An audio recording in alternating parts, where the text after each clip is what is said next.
This is the Flex Network. This is the Flex Network. Flex on them. Flex on everybody. This right here is the Flex Network. Yeah. Flex on the Flex.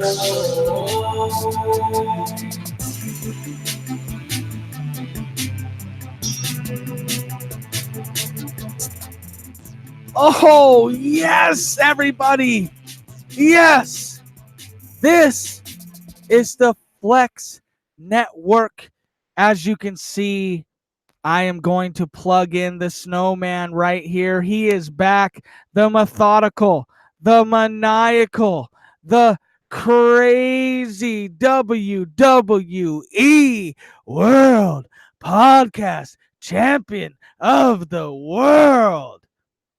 Oh, yeah. Eric, the SnowMan. That's right.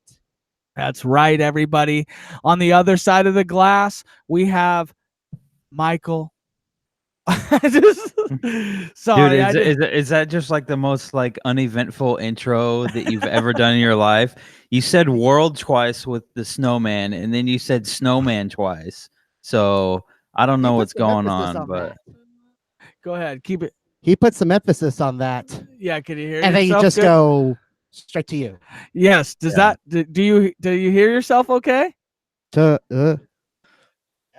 Not much, huh? What about you? Can you hear the SnowMan fine? Yeah, when he actually speaks into the microphone, I can hear him. Test. All right. You can hear yourself. You sound good. I just remember my ears are still plugged. Okay, it's the plugging of the ears. Okay, everybody, we are here. This is a podcast that came about of 5 extra seconds thought about it, and we basically are just ready to talk WWE. This had to happen. Monday Night Raw was stupid. SmackDown was awesome.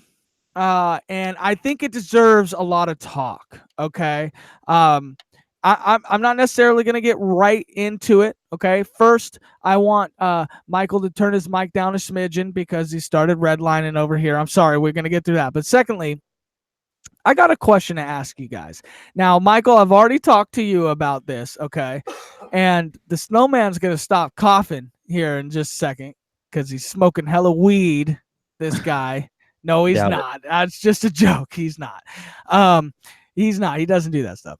Let me ask you a question. So, Zelina Vega, Andrade versus Seth and Becky, okay?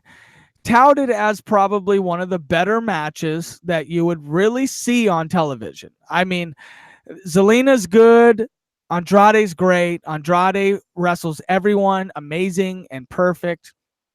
And Seth Rollins, classic. You know, Seth Rollins is a classic wrestler. Becky's on fire right now, but together they both are kind of nauseating a little bit. It's fun for a little bit, but I think for the edgier watcher like myself, it's a little bit nauseating. But that I digress. Okay. What about you kind of hope that this is going to be a main event match. Okay. And all of a sudden it gets turned into the match that started Monday Night Raw off. Then all of a sudden it gets turned into a mixed tag team elimination. Okay. Now, okay, maybe the rules change, but not my excitement. You know, because I love Andrade in the ring. I really would like to have another. It seems like WWE is going for these mixed tag main eventers right now. It's just working. We're outside of WrestleMania.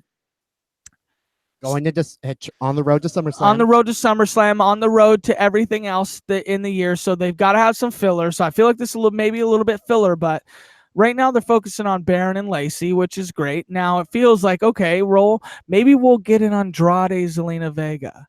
So they start the match. Becky goes over Zelina. Okay. Zelina is now eliminated.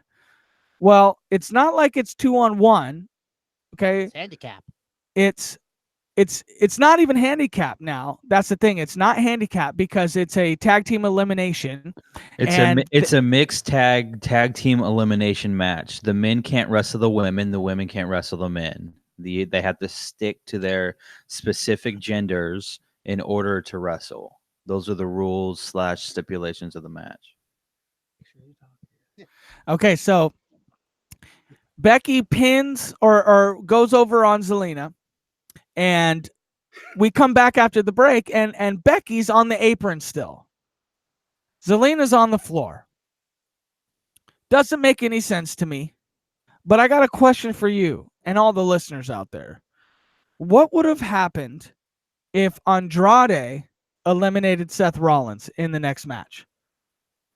We would have had a true handicap match. I would have thought. What handicap? What's a handicap? 2-on-1. Well, no. If Seth Rollins gets eliminated by Andrade, So Matt is talking about after Becky had eliminated Zelina Vega. So now that those two are out of the picture, then we would have had a man versus woman situation. Okay, that's probably what would have happened in the same, vice versa if that would have happened. Okay, that's a good point because you can't have it. What you cannot just have it. Oh, one person on one team's eliminated, the other one's gone, and then what are we supposed to do? It's a man and a woman left. Right. So what do? Because you don't let the guys wrestle the girls. So what do? Well, for WWE's sake and their mindset, they would probably just thrown someone in there to, it's a DQ. Or okay, so you're saying that WWE would have had to gimmick their way out of it because it literally doesn't make sense.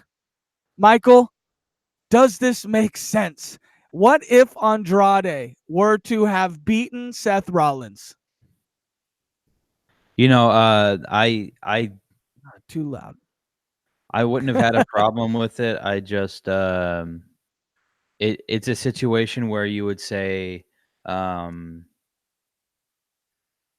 it doesn't make sense the way that they book the match, and kind of like once you realize what the outcome and all that stuff was, it doesn't make sense. But then when you think about it, you're like, well, they could have booked it that a little bit of a different way, because if Becky Lynch is truly the man, why not have Andrade beat Seth, and then Becky can go one-on-one with Andrade?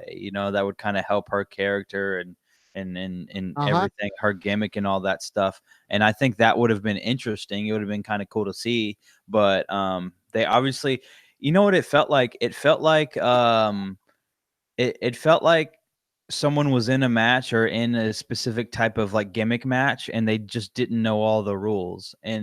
But when I say they in this situation, I'm more referring to like the WWE officials. Like, you put them in that match, but they didn't think about like, oh, no viewer, no wrestling fan who understands how these matches work is ever going to think that Andrade is going to beat Seth, because Becky already beat Zelina. So it's like, what's the point? You already know what's going to happen, how you get there or whatever, but we know that Seth isn't going to lose to Andrade. Right. So my whole thing is, dang, you know what, SnowMan, you kind of had it there, because it would have been 100% better for the entire storyline if maybe Zelina helped Andrade get the win, and then you had Becky go up against Andrade. Like, I had not even seen or heard about that as a potential option.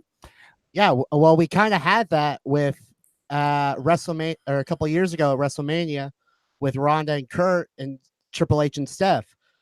Ronda got physical with Hunter, so we had, that was a similar we could have had that similar situation with Becky and Andrade, but it just at this point in time, it wouldn't have made sense, or it would have been screwed up. I'm just wondering if that was like just Ronda kind of being like rogue a little bit, because I don't think that that's in the realm of like within the rules of the match. You know, she got physical with him, but like, Oh that's- no, they would have let. It's Ronda freaking Rousey. She can take and handle anyone. I'm saying like Back at that point. how the traditional matches work. You know, like I Oh, would yeah. say that like it's not a DQ or she's not or she's actually going rogue or anything. I'm just saying that like in a traditional that style of match, you wouldn't. Yeah, if it was a typically do straight that. up just tag team match, or an elimination match, where it was, once, yeah, actually, if it was just a tag team match, that would have been fine. But with it being an intergender match, it. There we go. Thank you. Yes, the snowman needs help with holding a microphone. Yeah, you need to get 101. this guy a mic stand or something, dude, dog. I know. I've been working on. I have the working. mic stand. We're gonna figure this out. But here's It's the thing. It's a work in progress. I over freaking here. tried to start the Listen, I tried to start the cast off by saying that I literally called this guy. I was like, listen, I was busy. I had plans. And I was like, listen, plans fell through. I need you at the house in 5. Da, da, da, da, da. And he was here. Okay. Literally. It happened just like that. And so here's my whole point. Okay. It was bad. Okay. Right. Okay. Seth wasn't going to lose. Boom. And all of a sudden, classic two-person out elimination. Easy. Right when that happened, you knew, oh my gosh, here come Baron. Here come Lacey. Let's figure it out. Let's just get this over with and done with. Heat spot, easy money. Now the only exciting thing about that, honestly, was that Becky, for some reason, she is either selling way too hard or she's getting straight up cracked. I think she got cracked. She's just getting cracked with these punches. Nia Jax rocks her. No, Nia Jax ain't there. No, but Nia Jax rocked her. Nia Jax knock. Yeah. And she got busted before Survivor Series. Yeah, exactly. That one. But And then, you know what? That's kind of what like gave her momentum that she's currently riding on. You know, she didn't ever get punched and have that nasty black eye and whatever else happened to her the way that it happened. Then, she wouldn't be where she is now. We would have had so much different stuff happening if that punch didn't happen. yeah, I doubt she would be where she timeline. is. I doubt she would be where she is right now. Well, yeah. Well, she would still probably be at home right now recovering from knee surgery. Right. Oh, which is bad. Right. Sorry. So get well soon. So double. What do we say? Double ACL tears is what she had. Yep. She busted both. That is. But she is on the road to recovery. And a woman of her size, it's probably so much harder to like deal with that. Oh yeah. Hey, she's fluffy. So right. She's fluffy, beautiful. Right. Snowman loves the fluffy, beautiful. No. I'll take Bliss. I'll take Bliss anytime. Oh, okay. Give me Bliss. He's shooting his shot. Dude. Bliss. Damn. We'll tweet okay, this Snow. Relax, Snow. Well, I can't do Lynch because she's dating Seth. Relax, Snowman's got a conscience. Hey, Alexa Bliss and it's Buddy. Not anymore. Buddy Murphy. They were engaged and they split up or something. Dude, because of with him on 205 and her on Raw. Yeah, no, it's really the fact that you're on one right now, Snow. Oh my God! I'm calling my shot. Shooting it hard. You're shooting it, dude. Someone who likes Disney and is a wrestler. Whoo! It looks like it is a knockout. Whoo! Hey, Matt, let me tell you something though. Okay. And I know we briefly talked about this, but this water jug right here, right? I drank one today and one yesterday, still feeling extremely dehydrated because the Texas heat here has been so disrespectful. And I just mean like 105 plus the past like 3 days. like no wind blowing for any type of breeze, just insane humidity. I look at the heat index. The heat index says, oh, feels like 115 to 118. And I'm just out here sweating like nobody's business at like 9:30 in the morning at work, and I cannot stand it. I just had to say that. So if you see me drinking out of this big jug here, just know that I'm just trying to recover. And Well, let's it's talk been about the tough. elephant in the room, How do you like your Michael? Roasted or steamed? or Yeah. beef jerky, Beef Yeah. jerky, dehydrated. dehydrated, and Let's shriveled talk about the elephant in the meat. room. The elephant in the room is that picture you got in the background, dog. Exactly. You knew exactly what I was talking about. Yeah, I love it. You do love it, don't you? Where in the world are we? I have no idea. I found this When photo. did this become? Where in the world is you know Carmen what? San Diego? What I'm gonna say is you're in is it Venice where they do the little boat rides with the dude in the red and white striped shirt and he like paddles Gondolas? you down? Gondola Yeah, the is the name for gondolas. that. Yeah. Yeah, I didn't know. honestly, it doesn't talk about where it is truthfully in the world, but I came outside my house one day and my neighbors were moving, and this was next to the garbage can. And I was like, literally, I step right outside and I go, yep. And I went and grabbed it. Didn't even hesitate. You know what that looks like to me? That looks like you were at Ross trying to get a new pair of work pants or something, and you're like, "Oh, look at this art piece for $9.99 over here. Let me scoop that." Okay, let's get For back on free. track. Let's get back for free because it obviously looks like shit. Okay, someone No, just giving it away. Someone else just didn't want it. Yeah. So here's the thing. I don't know why that just went. Yeah. Oh. No, I don't know why that's happening, honestly. But What'd you do? Braun Strowman, Bobby Lashley. Oh dear Lord. Interested or not, SnowMan? Up until Extreme Rules, no. But the fact that they're going into a last man standing match, yes. I just want to see that match. Everything else up to that point was good God. I checked out of the hotel and be like, what the hell? Is this the SmackDown hotel? It's the what the fuck hotel. Okay, rated E for everybody. Cheap plug for That's a what- cheap plug. Thank First you. of all- I am. That's a plug Yeah, for cheap without plug a cause. Without a cause. Without a Dude, cause. first Here of in Everett, all, Washington. first of Hold all, on, Matt, hold on, Matt hold on, can hold say on, hold nothing. on. Matt TJ can say Perkins. nothing. TJ Perkins versus Hammerstone live and in person. It's going to be a sick match live. Rated E for everybody. Without a cause. Local. Come do it. See it. Be about it. Live, not on pay-per-view. Not on pay-per-view.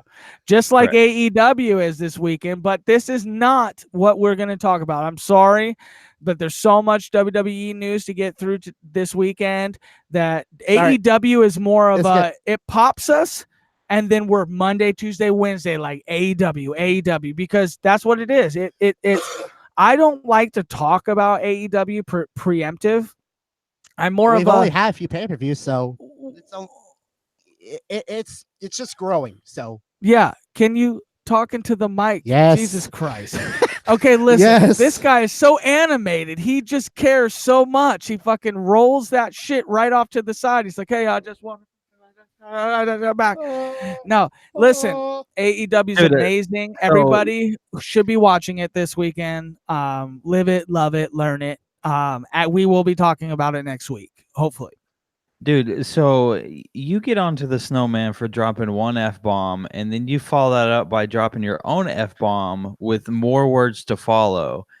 And in the past, you have been the one with the colorful language. So I would just say pump the brakes a little. If anyone, it's me. I've never used any type of choice language on this podcast, ever one time.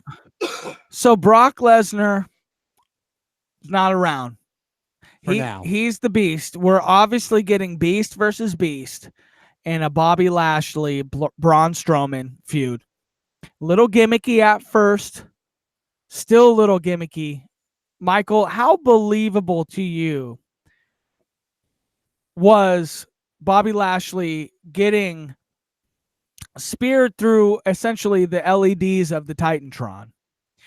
And it's not a Titantron anymore. I know. It's still a Titantron. Okay, so No It'll matter always what. be that. How fake did that look? I mean, I really enjoy kind of letting myself go when I watch wrestling, which is definitely fun and awesome. But not only did it look fake, it felt fake. And then the entire show from then on out was every segment coming back. Hey, well, we something serious just went down here. Braun Strowman is being carted away to the hospital. And it's like, you know that shit is not happening. Okay? I get it if they were just at the top of the hour that if you haven't checked in on Raw, if you just now tuning into Raw, this is what you missed. But you're doing it after so much repeating. It's like, okay, we understand. They went through the Titantron or Braun destroyed the Titantron with Lashley through it. There were some random fireworks that went off for a full minute, it seemed like. And Corey Graves went, holy shit, and like on live TV. Hey. And he tweeted about getting fined about it, which he could afford it. Maybe he can. I don't know if he makes that much WWE. money. I think he's a WWE mule. Like, I feel like they're putting him in everything and then be like, hey, listen, Corey, a couple $100K, you can act like you're a baller. No, not even $100K. It's like $500. You're good. Right. We don't need this guy. 205, they're finding like $5K for Bennett. Mauro Ranallo is the greatest announcer that WWE has. Are we all in agreement about that? Yeah, I would even say that he's the best announcer in like of all time. Well, I'm just saying in like any time, like, because he did boxing for a little bit and he did he's done some like MMA Bellator. Yeah, he's just like, he's incredible, dude. He's just always on like super hyped. He's never just been like, oh yeah, that wasn't, you've never like listened to him and thought he was boring or anything. It's always that like always up to level 10, No, it's 11 for him. It's an 11. He makes NXT pay-per-views must see and want to see. Yeah, I agree. I fully agree. Even if he's not on NXT TV, we still want to see him. Yeah, I agree. I think that if you look at the greatest announcers of WWE all time, you got Jim Ross, 100% at the top. King is great, but King was more of a side piece, but he was great to JR.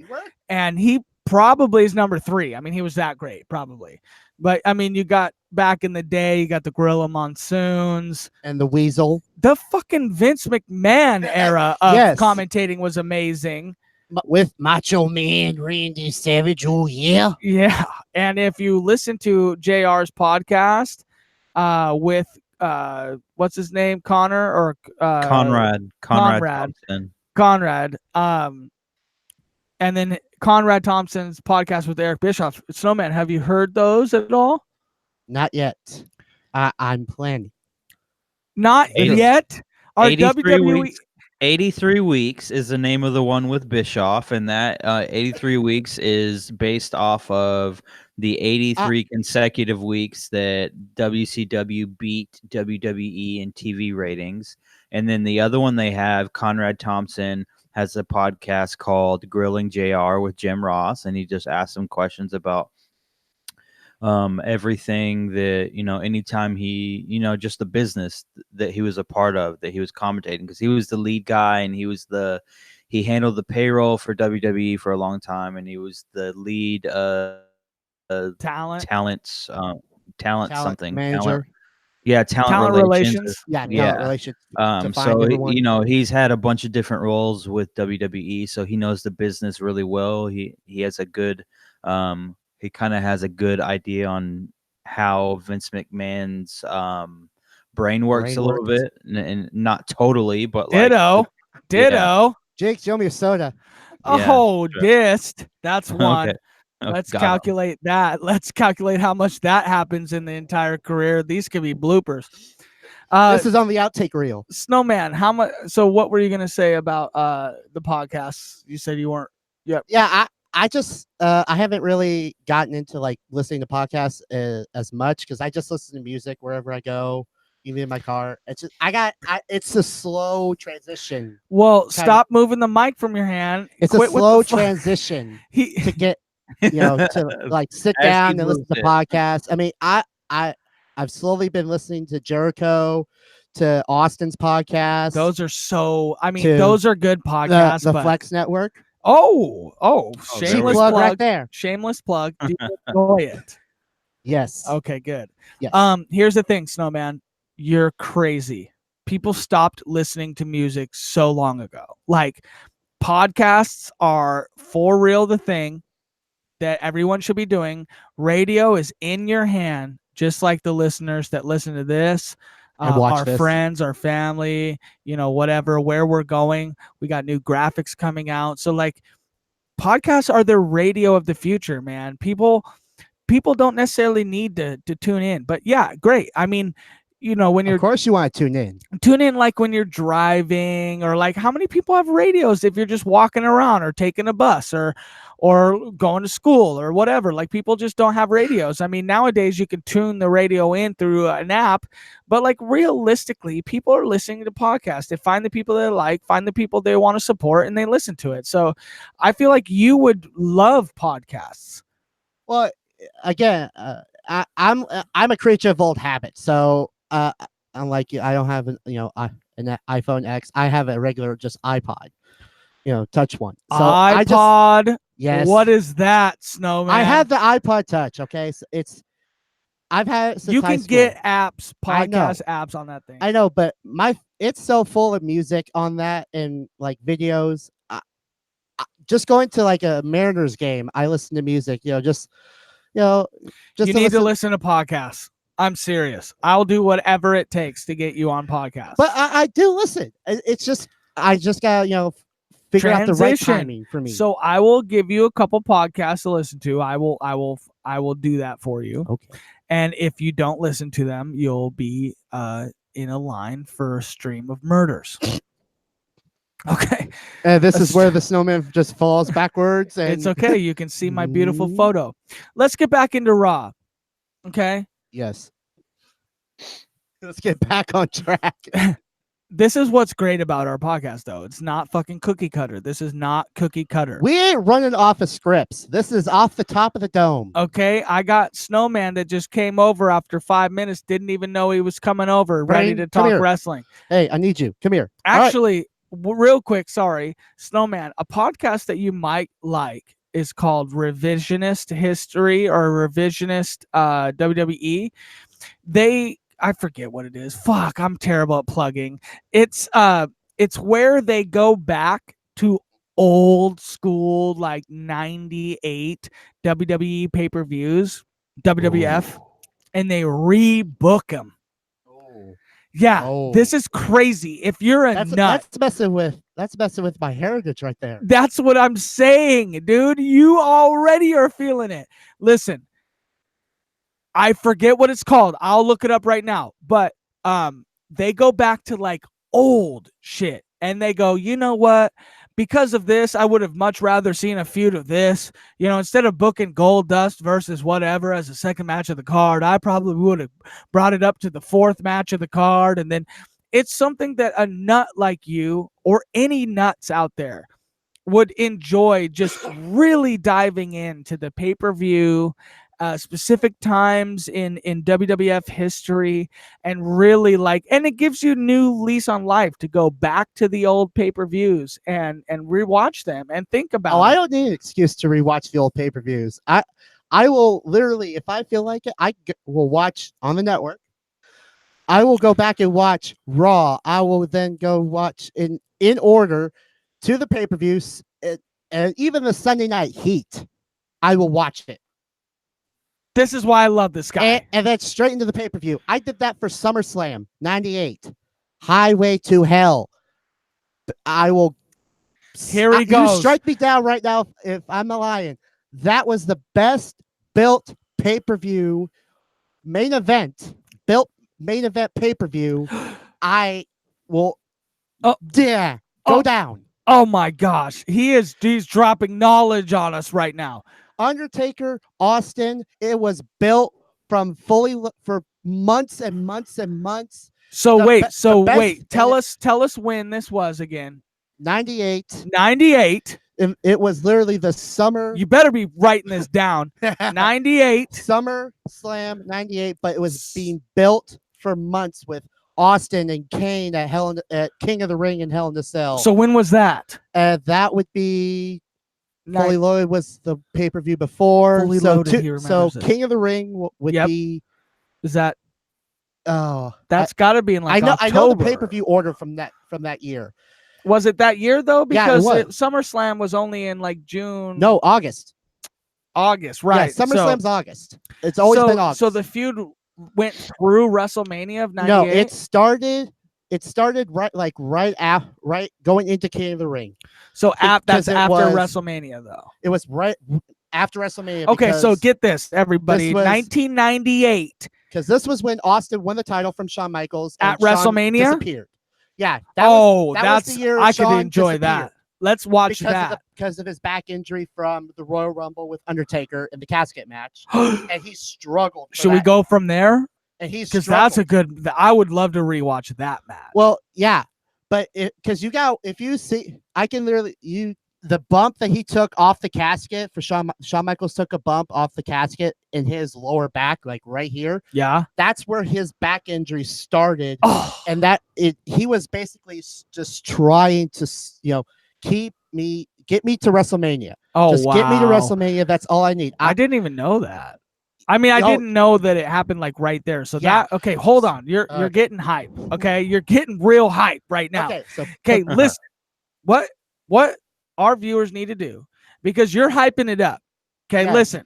We need to start at Royal Rumble.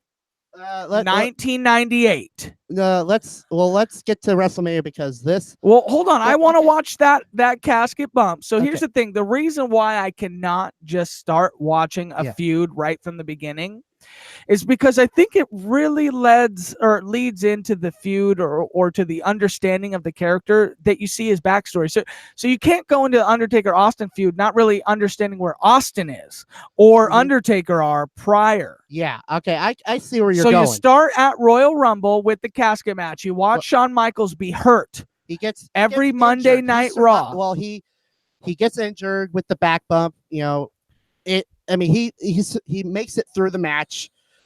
That was the casket match that Kane helped. Don't tell me, Snow. Don't ruin it for me. Jeez. Okay. So Undertaker gets. So you're getting upset because he's trying to spoil it 20 years later. Spoiling it. And now here's the thing, Snow. Listen, let me just pat you on the back. Okay, stop. Listen, you're too excited to get your thoughts clear. I understand what you're saying. For my listeners here, Snow, I'm gonna give your explanation in a very soft, easy way. You're gonna translate what I'm saying to Matt version. This is how much this dude loves wrestling. He almost had a heart attack when we're just talking about the back bump on the casket. Okay, listen, we need to watch Royal Rumble from 1998. Okay, we go then. Every Raw was SmackDown around at that time. Okay, so stop. Not till 99. Not till 99. So we go from every Raw.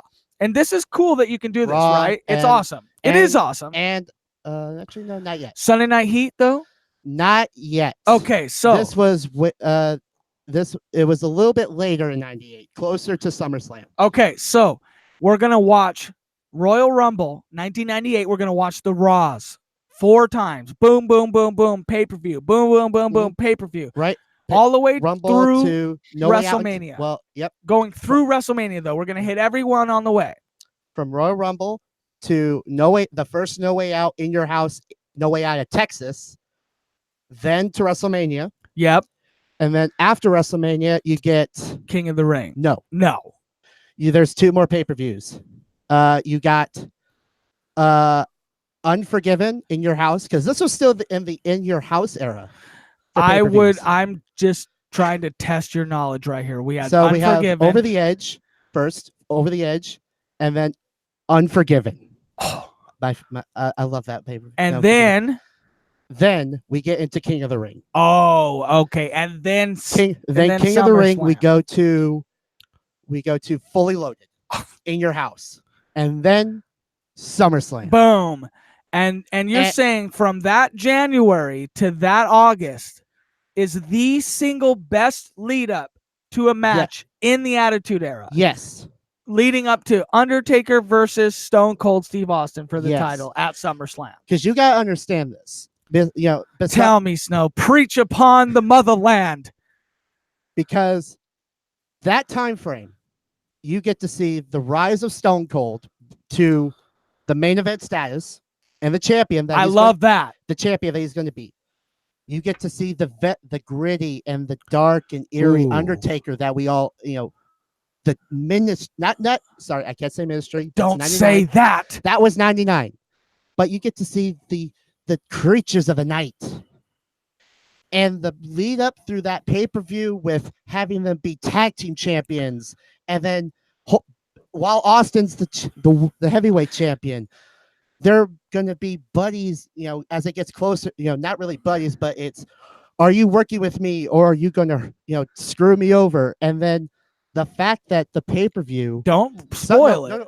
Okay, hurry The up. fact that the pay-per-view SummerSlam was also being dubbed the Highway to Hell. And the theme song for that pay-per-view was AC/DC's Highway to Hell. And the build-up, the promo for that one main event match with that theme song. Oh my gosh. Cut the check. We're done. Go in. It was Everybody? the greatest. No. I want He's cutting a promo, Michael. everyone that is watching Michael, this look at this. podcast on the YouTube right now. Search SummerSlam 98, Austin, Undertaker, AC/DC Highway to Hell. But we promo. want to get there, though. We have to get there first. We got to When get you there. but I know, but when you get to that point in that August month leading up to SummerSlam, Then we can feel how you're feeling right now. You know what, Snow? Here's the thing, Snow. I'm preaching. Oh, He's preaching. Okay, listen. okay. I'm sorry. We got off on a tangent. That was a big, long one. This is how this cast is going to go. You never know what we're going to do, but here's We'll the jump thing. forward. We'll jump Snow, back. Snow, we just figured out what your podcast is going to be for the network. This is an announcement. This is a worldwide announcement. Breaking news Snow- live on this network.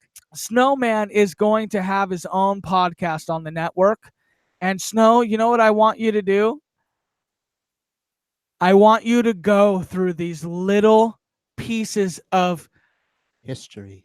Attitude Era history and describe them to us. I want everything that you just gave me times 10. I want to hear it all. I want to hear and then go back after I listen to your cast and rewatch that whole entire timeline and be just exploded with excitement. Michael, Matt, can you smell it? Oh, Oh, what God. do I smell? Can you smell what the snowman's cooking? Oh my God, that was amazing. Here's what I can tell you though. There's only one time in the last year, Michael, that I have felt that for Tuesday Night SmackDown. Tell me, Michael, how the buildup was done really good for Tuesday night in SmackDown in wanting to find out who knocked at Aleister Black's door. Describe to me how we got brought back to the real era of wrestling with this. And what do you think happened when they revealed who his challenger would be? I'll say that this was probably the most excited that I had been for a SmackDown episode in a long time, just because SmackDown has always kind of been like put on the back burner for like Vince McMahon and all that stuff. Like even like the good the good wrestlers that were drafted or traded or sent over to SmackDown or whatever, they always find themselves back on Raw one way or the other. Lately, it's been the wild card rule that has brought them back over there. But I was pretty excited about it. And then I think I allowed myself to get a little too excited because when they said who Aleister Black's opponent was, Not said. or showed, yeah, who they showed him.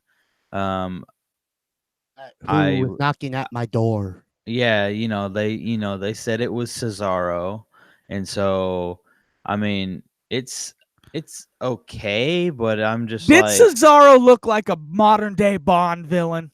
yeah, he kind of did. Yes. He was a complete Bond villain. I think he kind of played that. He kind of walked the chair. You saw it was a white guy, so you like took out like 25% of the roster right there.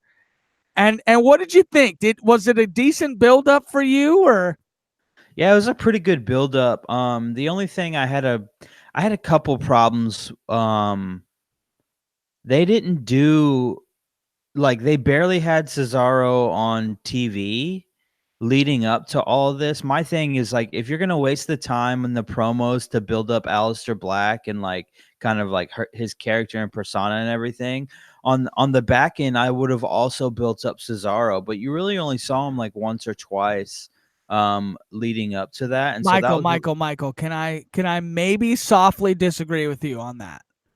That's what the beauty of this podcast is. I'm going to totally. softly Do disagree it. because here's my whole thing on Cesaro. Cesaro was in the bar. Okay. Agreed? That's who Yeah. Cesaro was for the last like 3-5 years or something like Yep. that. Tag Long team time. with Sheamus. I was holding it right there. No, you weren't. Listen, when Sheamus got injured, Cesaro had to go on his own. So you tell me you didn't see Cesaro but 1 or 2 times. But what I saw was a triple match with fucking Ricochet. That was one of the best matches you've seen on TV, so much so that they had to run it back You're 3 right. times. You're right. I forgot about that. I totally forgot about that. You're right. Cesaro has been on a tear right now.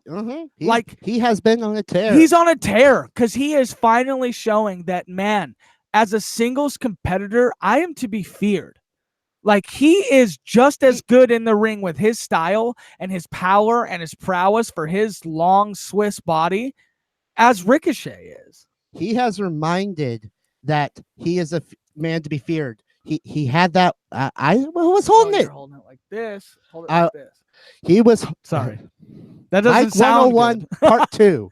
But he has reminded that he was a great singles competitor. He has held singles gold before, U.S. title. He was in the hunt, really for, to get an opportunity for the Universal, which led into the bar situation. We aren't the bar, or what is it? Yeah, we don't set the bar. We are the bar. Yes, I love that. I actually love Cesaro. Pretty much, listen, okay, Sheamus, dead in the water for me. Don't give a shit about Sheamus. But because Cesaro was mixed into that tag team, Michael, what did you think about the bar? I mean, the bar was, one of those random thrown together tag teams like Shinsuke and Rusev, worked. And it went over like amazingly. What did you think? I felt the same way about it. The only thing that I didn't like at the time is I felt like those were 2 good singles competitors that you were throwing into a tag team. So that was a little annoying, but they kind of quickly got over and all of that stuff. And so that's pretty cool. Cesaro, I've always had a like really high opinion of, and I didn't understand why WWE wasn't using him. And then, so Tuesday night's promo where he sat down and was talking to Aleister Black. The only thing that I didn't like about that, like, he was still wearing his mouth guard that he wears in the ring, and just kind of like, yeah, and is kind of like smiling at Aleister Black or whatever. I think it has potential to be a really good match. And so that'll just be interesting to see, in my opinion. Because Cesaro is like that weird like mix of wrestler that can do a bunch of different things. You know, he could be the strong guy, he could be the fast guy. I wouldn't say a whole lot about like high flying, but he doesn't necessarily have to add that to his game to be like that Ricochet type or anything. Exactly. Because Good point. because Good point. yeah, he doesn't have to add that because he's actually, you know, very technical, super strong. A lot of people say he's pound for pound the strongest wrestler in WWE. Yep. So Mm-hmm. Well, and to add to your point, you know, the reason why he doesn't have to do high flying is because his style is a style that nobody else can imitate. A high flyer like Ricochet, even though high flyer is a style, you don't see guys doing it like Ricochet does it. So it's the same thing for Cesaro, and why it works is because you don't see anybody wrestling like Cesaro. Like, No. unless you are Cesaro, you cannot imitate Cesaro. And that's a cool thing about Ricochet. And that's why Ricochet is great too. Now, you look at Seth Rollins, and this is kind of why I'm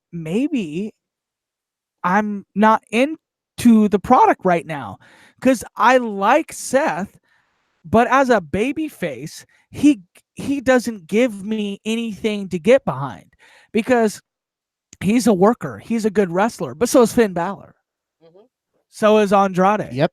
But yet Finn Balor gives me something to cheer because he's a small guy. Andrade gives me something to cheer because he's got that Mexican like heritage and that vibe and that like underdog,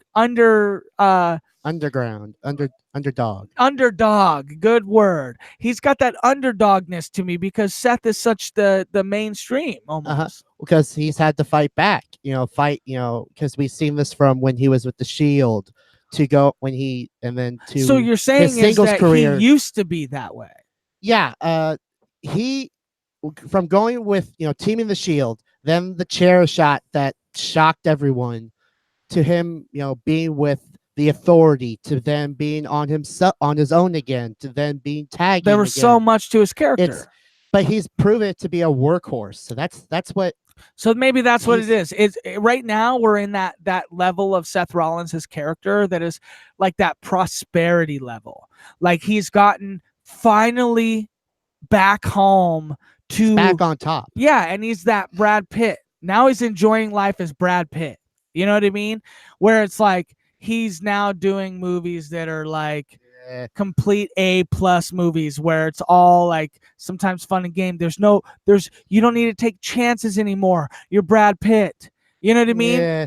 And so, Michael, do you like Seth Rollins better as a heel, or do you like Seth Rollins right now, or do you think you have to be a Seth Rollins fan to enjoy what's going on right now? I mean, I'm with you. I do really like Seth Rollins, but there's no doubt that he is much better as a heel. His whole babyface character and everything that he's doing, it seems forced. Like he's not very good at it. He doesn't like. It's almost like there's no direction with it. Like they don't really know what they want to do. He's just been so much better. Like when he was with the Authority and when he turned on the Shield and all that stuff, I felt like he was way better because you could add like there's so much more creativity when you are a heel, because you're trying to figure out new ways to get the crowd to hate you and to piss them off. Yeah, and so with I mean, you've learned this from Mick Foley from over the years. If you're a babyface, all you got to do is go in and say, "I'm glad to be here in Seattle, Washington." Wherever you're at. Yeah, wherever you're at, just say, "I'm happy to be here." And then finally, The Rock has come back to wherever you live, and then you're popping. Right. Yeah. And and of course, that's my whole thing is like he's just not a very good baby face. And there's not really anyone challenging him right now. I don't consider Baron Corbin any type of challenge, considering he's beat him 3 times in a row or however many times it's been. It's just been boring. And the mixed tag situation they have going is good because it doesn't make me think it's as boring. Still boring, not as boring though. So we can actually change that now because there's now officially a mixed tag Extreme Rules match. I'm this not Sunday. into it. They did absolutely nothing to. They just added the Extreme Rules tagline to it. But you know what? It's better than what it would have been. Maybe Because now we can actually see stupid. now we can actually probably see Baron Corbin get his ass whooped with a Singapore cane. I hope fucking Lacey takes a Singapore cane right to the head. Thank you. And shows me a little Thank bit something from her because she's. Thank you. Yes. Okay. Here's one of the last things, not the last thing. No. Heavy Machinery, best tag team on TV right now, or Let's start on that side because I gotta think about this one. Michael Heavy Machinery, Otis Dozovich. Entertaining. Tucky. Yeah. First of all, they are awesome tag team. Otis is the best, obviously. Him going toe to toe with Eric Rowan, is that who he went toe to toe with? Just two big brutes in the ring. That big red oak. Yeah. Yeah, that was incredible. Those two dudes, I mean, he's just a huge dude, super powerful. They don't even have to get on the mic really. They can just wrestle and I'm entertained. It's just maybe it's because it's a fresh tag team, so you're kind of like, oh yeah, this is cool. But yeah, but the Viking Raiders don't have that same effect. So that has nothing to do with them, and it has everything to do with how they're being booked. Yeah, but okay, maybe. But you know what I would really like to see, and this is kind of crazy though. Let's say that Otis and Tucky get it at Extreme Rules, right? They just get it. They get the titles. They get the titles, and on Tuesday, guess who shows up? Go ahead. Tell me who shows up on Tuesday and really throws the entire tag team division on its head and then lets Daniel Bryan go back to singles competition. SmackDown would be the top show if I'm watching a feud between Heavy Machinery and who, Michael? The Wyatt family? Wrong, because I had no idea. Because Eric Rowan and Luke Harper's not there anymore. Yeah, not there right now. Well, but or actually, he's not even there now. Well, but he's there, but he's not there. But yeah, that wouldn't be it. Go ahead, I'll give you another shot. Ready? Go. God, I have no idea. I think I know where you're going. If you don't know where I'm going, I'm gonna be upset. And it's brand new. Just too sweet. The Club. Nope. Wrong. Authors of Pain. Oh yeah. Oh yeah. Yeah, because outside listen, curveball. Yeah, okay. Exactly. Because you haven't seen them on TV in a long time. They're a badass tag team. You have finally gotten behind Heavy Machinery, right? You like those guys. And you think they're really good in the ring. You actually think their moves are good. They're powerhouses. Then you get Authors of Pain coming back. And you're like, oh, hot damn. Like, this shit's going to be real. Because, honestly, no offense to the New Day, but they're a thrown-together tag team in my eyes. They work really... And they worked. Well, it works. It always works with the New Day. But they're three together, kind of one thing.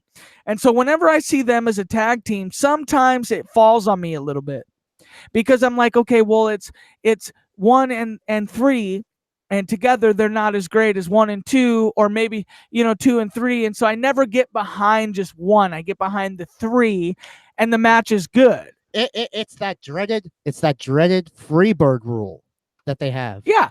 So when they win the tag team titles, it's not it's Xavier Woods and Big E. It's the New Day. Exactly. And so that's my problem is I can't get behind the tag team. Like, as a tag team, you get behind the tag team, and so it's kind of interesting with the New Day because I don't do that. And then I don't get behind Daniel Bryan because he's not a tag team. They're not a tag team. They've just been thrown together. So what I would really like to do is I would like to get behind Heavy Machinery because they're a true tag team that have the it factor, and then bring in a true tag team that you haven't seen in a while.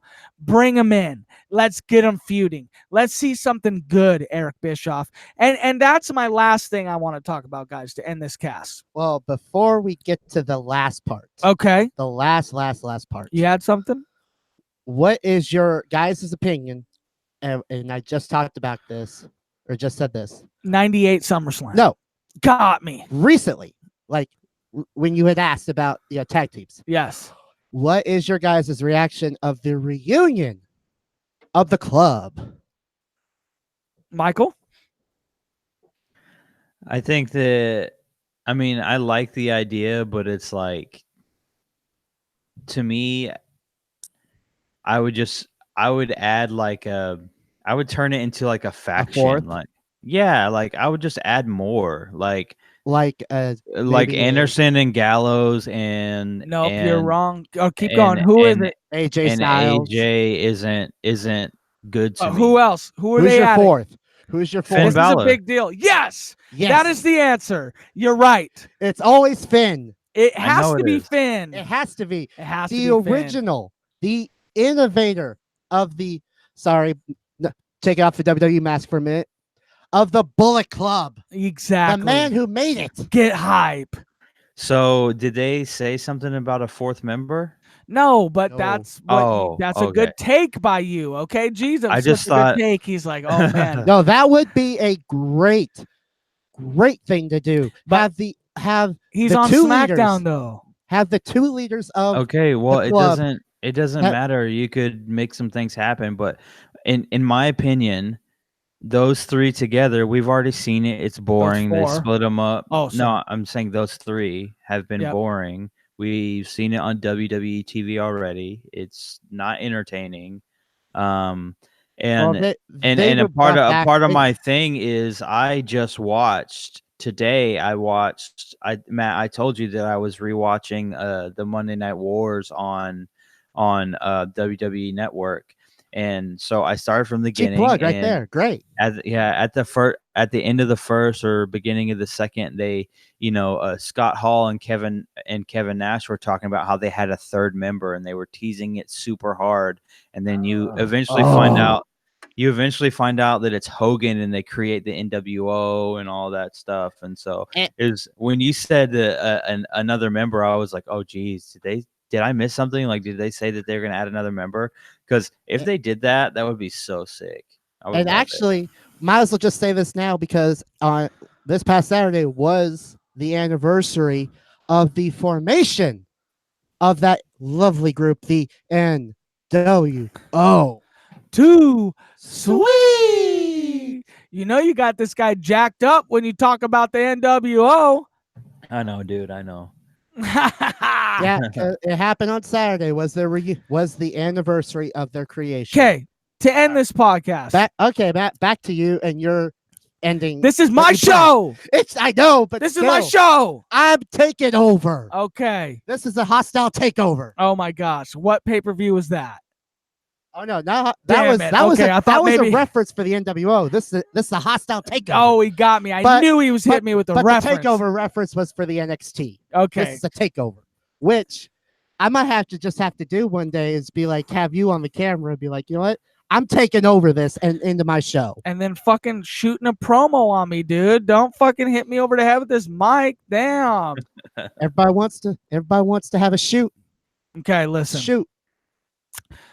Paul Heyman versus Eric Bischoff. It seems like Part that's two. what we're getting. Part two, in a sense. Sorry, part 3. In a sense. But I think, or I was listening to an idea that got me thinking. It's kind of true. Let me ask you something about Eric Bischoff that you may not get right away. Now, this is the WWE mark right here. This ain't necessarily WCW mark. Yeah. It's got to be like WWE, WWE 75 or 65, WCW like in there. 35. Got Yeah. you. So, what is I was Eric? there from 97 on to the end. Okay, so listen to this, Michael.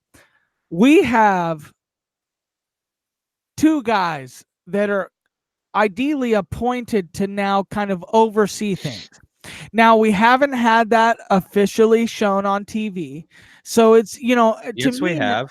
Yeah, on the totally Raw have. side, On the we Raw haven't had side, SmackDown because Paul Heyman has already start. there's been proof that Paul Heyman has started, and people have asked them if, oh, is this a Paul Heyman thing or is this a Vince thing? And they've openly said, yeah, Paul Heyman made that call. And then Okay, Yeah, but Paul and Heyman- then Paul it's Heyman's already also on the call. known that Eric Bischoff is not taking over until After after Extreme Extreme Rules. Rules. Everyone knows that. okay, but hold on. Why do everybody know that? Why? How? we read Public Twitter. information. Twitter. We okay, read Twitter. thank you. We get So the info from the if you're Twitter. not, but if you're not showing that info on live TV, how does everybody know it? It's not commonality until it reaches Go live TV. Collect. So hold on. Go to the largest collection of breaking news, also known as Twitter. Sure. And Okay. you'll So find all that. But here's the statement for that. Do you want to be just you show up to Raw and be like told, hey everyone, this is a Paul Heyman production, it doesn't Or- matter. or SmackDown, this is an Eric Bischoff production. It doesn't matter. Do you want to be told by that, or do you want to be like, okay, WWE breaks the news. Paul Heyman and Eric Bischoff are now back behind the scenes. Yeah. Okay. I got back you. there. Good. Thank And you. they did But break here's that. what the problem is. A lot of people that watch Raw don't have access to that.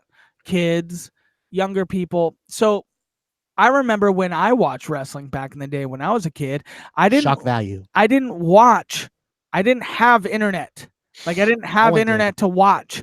So it's not like I could, oh yeah, Vince McMahon is appointing these people thing. If I did not see it on Monday Night Raw as a literal introduction of what was going on, I don't know.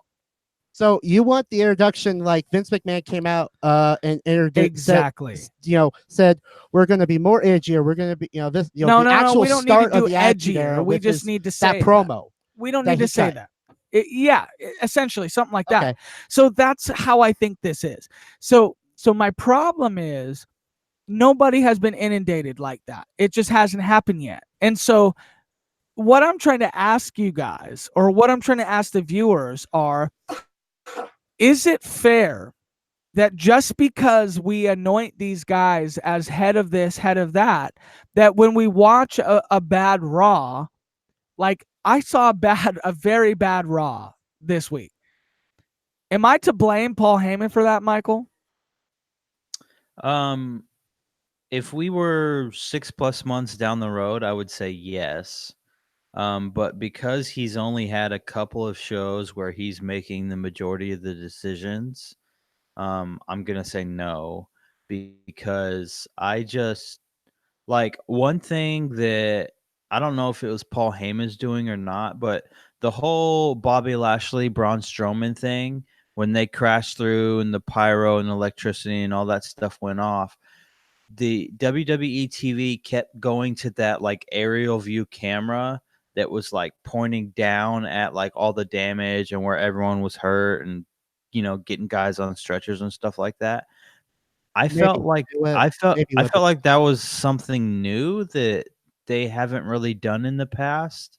And so watching it then, like I'm like, obviously this is a work because it's WWE, but at the same time I was like, man, this like to someone who just turns on wrestling, this could feel very real to them. And so watching that, I was like, man, that's cool. That seems like a Paul Heyman thing, because if Vince would have had this idea, he would have done it a long time ago, and he would have done it 100 times already. And so I thought it was interesting. But I would just say that it's too early to give any to give either Paul Heyman too much credit or criticize him too much, because it's just too early. He's only had a few episodes under his belt. So and to your point, again, Paul Heyman is basically finishing up and starting new stuff. So it's basically he's just got to finish everything that leading into Extreme Rules is going to be the finishing point of whatever the heck was going on. And then Paul Heyman will have a fresh, new beginning ish start. Okay, so with what this you're stuff. saying, what both of you are saying is potentially that let's get through Extreme Rules and then let's see Yes. what Monday brings. Yes, Now- let's get to Extreme Rules, finish this up, and then we can start anew. We can start anew Right, I got you. So for us. let me now shift gears to end this cast on Eric Bischoff. What is something quickly, what is something that we know about how pro wrestling was when Eric Bischoff ran things? Controversy creates cash. Okay, great answer. Michael. I would just say that he knows how to compete. He thinks in a different way than most people. And I think he cares a lot more about what the wrestlers, the build of a wrestler's character in comparison to the clothes that the wrestler's wearing. He cares about the character, and so that's good for me. Shock value. Okay, so you said Controversy creates cash. creates cash. You said he cares about the wrestlers and their and who they, what they do and who they It's are. like their build, their story, their character, all Right, that stuff. Yeah. In the build, right? So Eric Bischoff's not running SmackDown yet. Not yet. Not till after this Sunday. He will be on the job. So and he confirmed that on I listened to the 83 Weeks podcast today. He confirmed that he doesn't take over until after. He's working you. Because listen, he could be, but yeah. He's working you true. because listen, exactly everything that you guys described about who Eric Bischoff is exactly the promo / pipe bomb that Kevin Owens did on Tuesday. Tell me. BEAUT full. Exactly. He came out, grabbed the mic, and started saying, you gotta remember, let's start this from the parking lot. Okay, yeah, I don't give a crap about the parking lot. The parking lot was home after staged. getting a busted lip and beating up Dolph Ziggler. The parking lot was staged. But there are some out there that believe that Kevin Owens came back in on his own. I mean, if you rewatch the segment, if you watch the segment over again, there's some of it that was believable. And some of it that was like, oh my gosh, he's doing something off script. He's legit saying this. He grabbed the mic. He basically said that the Vince McMahon's said to the entire world that we will be getting what the fans want. And yet Shane McMahon's been on TV more than half the WWE superstars. Yeah. Literally. So he cuts the mic, he gets a new mic. Eventually that one gets cut. And then he grabs the headset from Byron Saxton, and he not only does he say those things about Vince and about how Shane's in the spotlight and doing all these things, but the great part about it is that he grabbed the headset from Byron Saxton and then began to name all of the wrestlers that deserved an opportunity that weren't getting an opportunity. And that had a very Snow, I know you remember CM Punk would get his mic turned off because he was getting too real on the mic. Mm-hmm. And so that had a very CM Punk feel to it. And then as Kevin Owens was coming back in and ultimately ended up giving Shane McMahon a stunner in the middle of the ring, that had a very Stone Cold Steve Austin feel to it. That's what I'm saying. So tell me, we have not seen that from SmackDown until all of a sudden Bischoff is appointed thing. He's announced. You don't know it. Nobody knows it. He hasn't been seen on TV. It doesn't matter. That screamed Eric Bischoff. That screamed grabbing ratings, grabbing television ratings, making up character, building a character. I want to end this cast on the idea that if Eric Bischoff has worked the entire fucking globe by saying, I'm not there yet, and then pulled this move off, I cannot wait to see what he's got in store for SmackDown. That is real. That is exactly what I loved about the NWO. They used to beat people up in the back. Parking lot. Backstage promos did not start until NWO. It didn't. You had Mean Gene Okerlund in WWF interviewing the guy right before he went out to wrestle. That shit did not start until Eric Bischoff said, "Hey, we're gonna make reality television. This is gonna be real to the fans." And that was exactly it. Because here's the thing: if that wasn't staged, if Kevin Owens did that on his own, he's in a heap of shit. He would get fired. Maybe he wouldn't get fired just because they know he would go to Suspended. He's gonna get Suspended. no, not even so. He's gonna get sued. You can't just do that. He's gonna sue for everything he owns. But listen, it was literally half to where you could think, man, that was like real, right? Like, fuck, no matter what, that's what drew me in, right? Hold on, Michael, what did that draw you in? Oh, it did. Anytime you see someone who like really stands up to whatever the authority is at the time, you're all in on it, dude. And part of it was like, man, I don't know what to believe right here. Is this staged? Is this real? Like, what's going on? Yeah, that's and the so whole point. that's why I loved it. That's why it's great. Yeah. Fucking Eric. And here's the thing. That's Eric Bischoff's thing. Okay? If he's working all of us, and this is the greatest thing we have seen in WWE for like a year, probably maybe until Becky started coming on and shit. But like, for real, this is the great. And then all of a sudden, hey, what else on SmackDown? What else in WWE are you fucking anticipated for, Michael? It's also on SmackDown. What is it? That I'm anticipating? Aleister Black. Yeah, obviously. That was a combo of everybody's watching because of Aleister Black. And what do? We throw Kevin Owens pipe bomb in there because that's good fucking TV. That's ratings. But I got a bone to pick with you on that. If Kevin Owens actually did that off script, yeah, he would have been probably suspended. Maybe he is. We don't know. But for the love of God, you really think he would have been sued?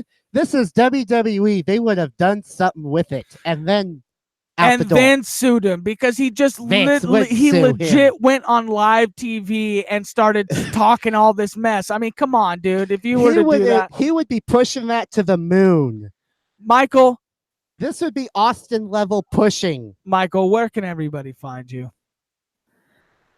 Well, I'm not going to give out my personal, but you could just Hold on. This works better this way.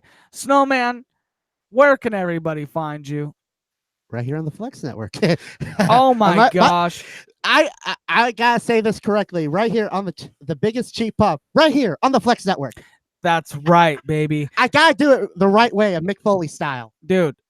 But Eric Snow. AJS Dead Snow. On the Twitter. On the Twitter, you're going to be having your own show on the Flex Network, brought to you by the Flex Network. For all you WWE marks out there, all your wrestling marks out there, like we all are, SnowMan, AJS Dead Snow's coming on. Thank you so much, brother. Too sweet. Thank you for coming on the show. Michael, where can everybody find you?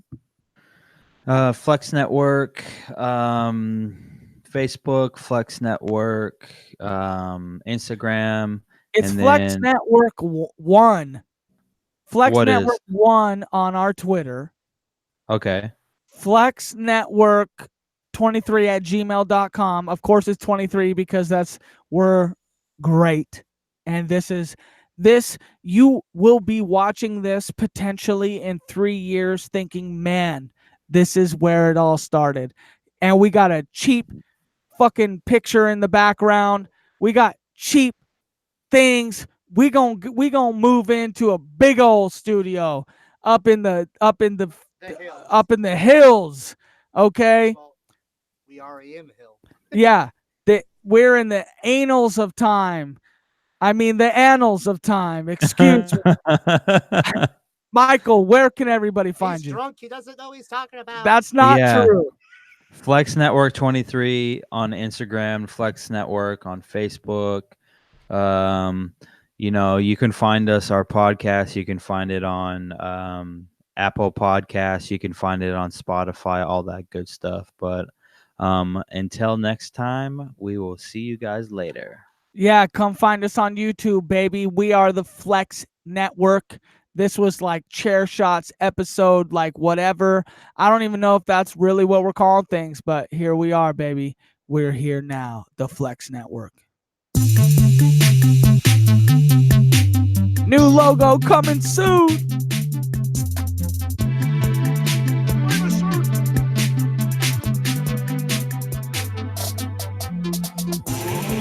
This is the Flex Network.